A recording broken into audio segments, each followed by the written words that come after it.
Well, excuse me, ladies and gentlemen, but can someone please tell me what the heck is this?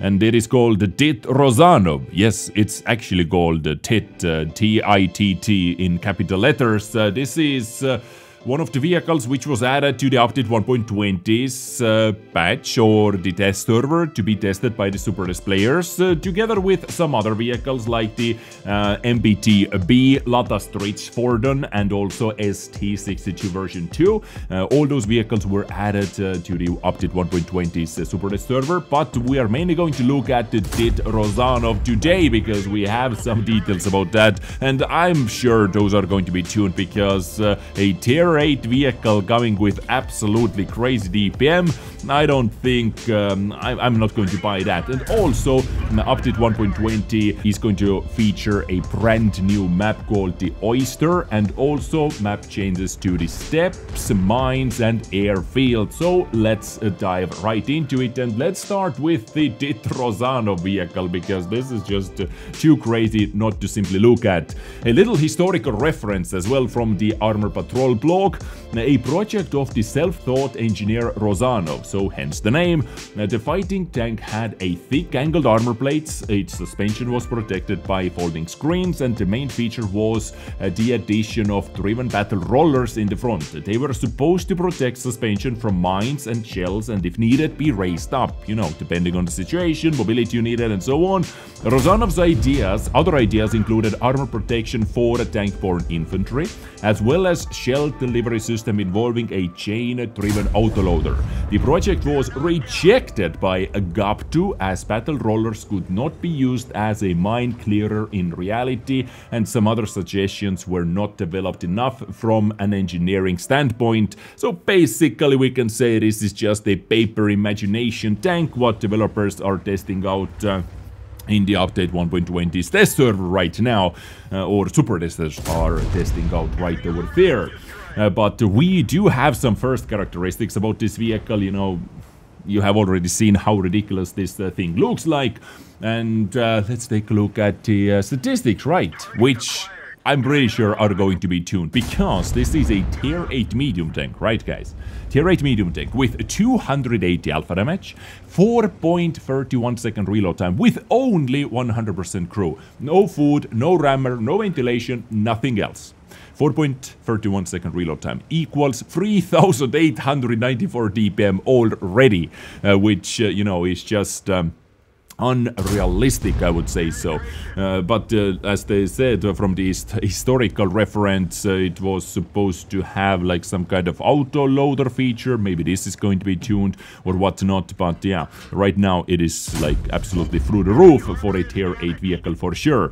With 1.92 second aiming time, 0.36 dispersion, you know, not the most accurate tank, but definitely you can tune it a lot with equipment units. Aiming time is quite nice though.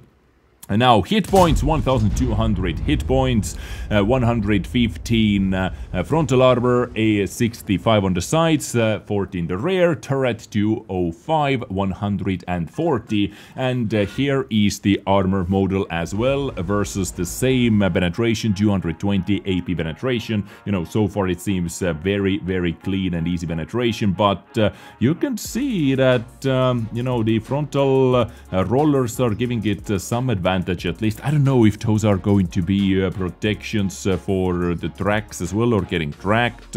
Is it simply going to, you know, bounce off and not do anything? We have some weird things going on over here, like ricochet, no damage. So is this going through it and still hitting the tracks and tracking you?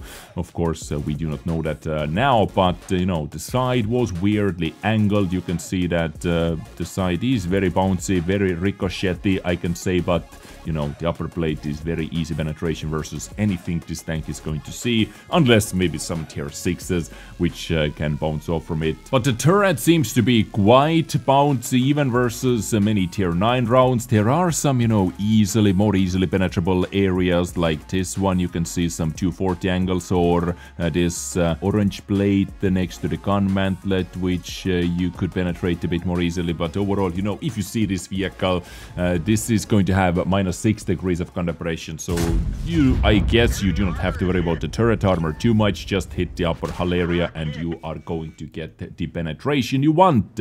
Now mobility, 50 top speed, 15 moving backwards, power to weight ratio is very bad. So it simply seems like the first iteration of the Supertest, or are they going to balance this with extremely slow mobility?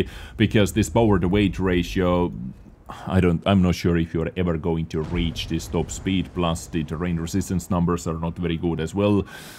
Very weird tank overall, 390 meters view range on the top of that. So yeah, this is TITT Rozanov.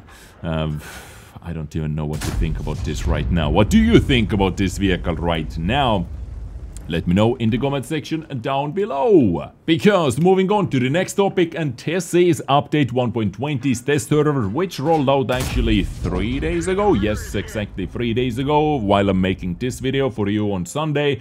And we can see that the Oyster Bay map hits random battles with update 1.20. And they say that in the update 1.18, the winning location of Recon Mission 2022, the Outpost, entered random battles, but the second place winner, the Oyster Bay map, also received a warm welcome and positive feedback from you, so we continued to polish it. After a series of improvements to the gameplay and visuals, we are ready to add this picturesque location to the map roster. So this is the Oyster map, and many of you were able to test it out as well during the recon mode. I actually tried many times getting this map on the test server as well in like the battle action, but sadly I simply was not able to do it. I don't know, is it my map RNG or what was going on? If you want me to test this map, like, please Wargaming, make it easier for us. And by the way, this is fairly big map as well for the random battles, you know, 1300 by 1300 meters summer map, which is bigger than the average map 1000 by 1000 in this game. But of course, you know, you can see that we have a lot of water area, a lot of dead spaces up over there as well. And you know, we can look at the map, we can talk about the map, but how it plays, the final strategies and how balanced this map is always comes out when it hits the live server and when people are playing for the win. Because even if it is in the recon mode, yes, we can give feedbacks for the obvious disadvantages for one side or very OP or bad locations while testing the recon mode, and on the test server as well we can do that. But the real battle action where people are playing for the win as hard as they can, this is when we are going to discover the biggest weaknesses of this map. But you know, so far what we can tell, it looks cool at least, and it has some angles which I can already think about, some flanking angles like heavy tanks most likely, with some medium tanks that are going to be fighting over here. Support fire is coming from this side, so this is the north side of the map. And this is the open area, the airfield area in the middle of the map. Another angle from the heavy side, like I'm calling it the heavy side right now. Another picture from here, some base locations, beautiful scenery, right. But if we go back to the main screen right over here to get the bird's eye view, you can see that you have the open area for the light tanks and quite a standard map setting, like you have the sniping rocks and then the bushes to protect your snipers, your SRVs, Gorilla 15. Whatever is deciding to snipe over there. Medium tanks, why not as well, while light tanks are trying to sneak up and to do some spotting for their team, while heavy tanks or medium tanks are fighting over there, waiting for the flanking maneuvers, flanking opportunities. You know, I can see it can have some interesting plays, but once again, how exactly it is going to play out, we have to wait and see, of course. But what we do not have to wait and see is to know that Airfield, for me at least, is one of the least liked maps, and they actually did some tuning over here. So let's take a look what they did on the Airfield in update 1.20.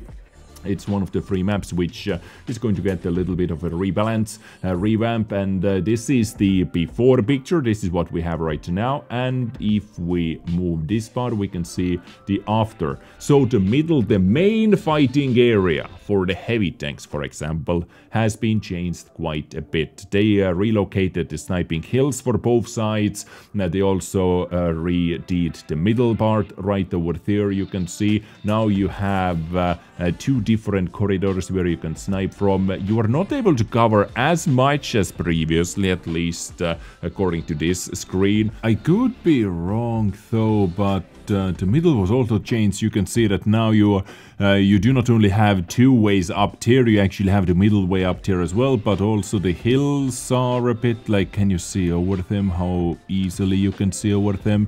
And you know, this the middle chains is also a big difference compared to the previous version. It is not blocked off now. You can actually rush down here. There are some bushes as well for light tanks maybe to spot maybe heavies. Can you see there? You know, this is quite a bit different. I would say the overall feel, you know, is going to be the same, but quite a bit different what it used to be by adding, I guess they added this hangar to one side to counter this, because, you know, mainly the same use for this rocky blaze or that hangar. So the main thing to note over here is definitely that they opened up the middle. And over here, the edge of the map, let's see what they did over here. Okay, a lot more rocks, a lot more cover. So more pressure from medium tanks. This can easily now be a medium tank pressure point as well. Some faster medium tanks getting up there can, or even some heavy tanks, faster heavy tanks can put some pressure on the other enemies, like on either side, because the other side also received the same treatment. Yes, the other side also received the same treatment up here and over here. Okay, this could be interesting. Now, definitely Airfield needed some changes for me personally, I would say. It's one of my least favorite maps for sure out there. Steps, we have actually seen this a couple times. I have featured it a couple times, but now finally those are coming in. You can see that the corner of the map where usually, you know, last standing base defenders were camping in this bush, and behind this rock basically, you know, peeking from both sides of the bushes. This position is completely different now. I mean, I'm not even sure if you can climb up there anymore. I don't think you can. Maybe from back here, but I don't think you can. But do you know, you still have some sniping pushes, some base defending pushes basically in the late game, but quite a bit different, right? And over here they extended his reach right here. Okay, so this is what we can note about steps. And next up, mines. So going to the island from the, what is it, south spawn, right? Is this south spawn, if I'm not mistaken? They added a little reach over there, plus extra rock as well for extra protection. So now you can be a lot safer from the snipes across the map against the early spots. Did the other side receive the same treatment or not? Well, the other side had a bit better angles getting up there as well, but you can see extra protection, okay. And over here, they made this rock bigger, I can see, and also they made this rock taller, or added simply extra rocks up there, okay. And the west side, sorry, the east side. More cover, more houses. Okay, so this side received, south side received his house, and north side received that big house here. And also extra walls for some side scraping angles maybe. Extra protection from those, yeah. Okay, this is the main peaking hill. You can still do the peaking. They removed that, added stuff there. Okay, different angle. So this is the other side house. And also this house was made a bit taller. I wonder why is that? Okay, so this is the map changes and also the new map coming with update 1.20. Ladies and gentlemen, tester is up now if you want to test it out. I simply was not lucky enough to test it out right now. And there are some more vehicles coming and more vehicles being tested by the Supertest players, but more about those in one of my future videos. Thank you so much for tuning in, ladies and gentlemen. You have been informed now. Stay awesome, stay beautiful, Take care and bye.